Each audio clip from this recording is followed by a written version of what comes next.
ইরানের হামলার পরপরই ইসরায়েলি হামলার পরপরই সুপারসনিক মিসাইল নিয়ে ভূমধ্যসাগরে ঢুকলো রাশিয়ার যুদ্ধজাহাজ।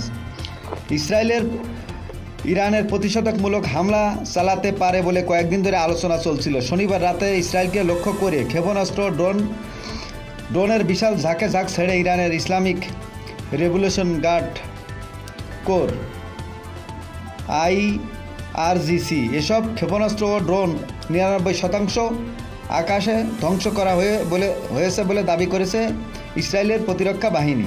তবে হামলার ইসরায়েলের দক্ষিণ অঞ্চলের একটি বিমান ঘাঁটিতে সামান্য ক্ষতিগ্রস্ত এবং একজন শিশু গুরুতর আহত হওয়ার কথা জানিয়েছে তারা।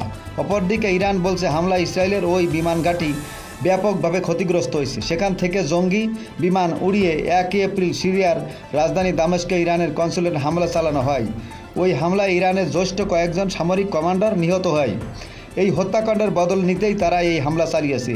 এই ঘটনা নিয়ে রোববার সারাদিন আন্তর্জাতিক অঙ্গনে ছিল উত্তপ্ত। মধ্যপ্রাচ্যে এই উত্তেজনা ঘিরেই সর্বশেষ যেসব তথ্য জানা গেছে সেগুলো তুলে ধরা হলো। ইরানের ইতিহাসে প্রথমবারের মতো দেশটি ভূমি থেকে সরাসরি ইসরায়েলে ক্ষেপণাস্ত্র ড্রোন হামলা চালালো।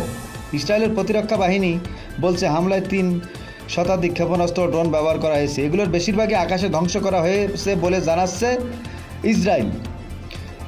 একটি ব্যালিস্টিক ক্ষেপণাস্ত্র ইসরায়েলের দক্ষিণাঞ্চলে নেভাটিম নৌঘাঁটিতে আঘাত হেনেছে, তাতে সামান্য ক্ষতি হয়েছে বলে জানাচ্ছে ইসরায়েলি কর্মকর্তারা। ইরান বলছে চলতি মাসের শুরুতে ইরানের কূটনৈতিক কম্পাউন্ডে প্রাণঘাতী হামলা বদলা হিসেবেই এই হামলা চালানো হয়েছে। তেহরান এটাও বলছে যে ইসরায়েল যদি এর পাল্টা হামলা চালায় তাহলে আরও বড় পরিসরে হামলা চালানো হবে বলে জানিয়ে দেওয়া হয়েছে। এর পরপরই রাশিয়ার সুপারসনিক মিসাইল নিয়ে ভূমধ্যসাগরে ঢুকলো রাশিয়া বলছে তারা তাদের নিয়মিত টহলের জন্যই তারা ভূমধ্যসাগরে ঢুকছে।